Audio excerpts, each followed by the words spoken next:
I'm walking through this ice, and the moisture of it makes the air colder and colder, and I feel very, very cold this morning.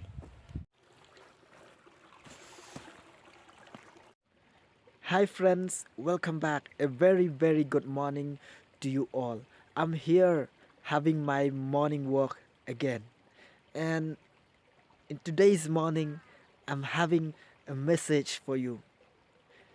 This is my message. You need to design your life. Choose a goal for success. See, it takes a long time to design your house, your painting, and even your beauty. You have to get through step by step. This is the reason why you need to wake up now. Don't wait for tomorrow. Don't wait for someone to guide you. If you only depend on someone to guide and to design your life, I'm afraid that they may have tons and tons of excuses that will never, never make your day happen.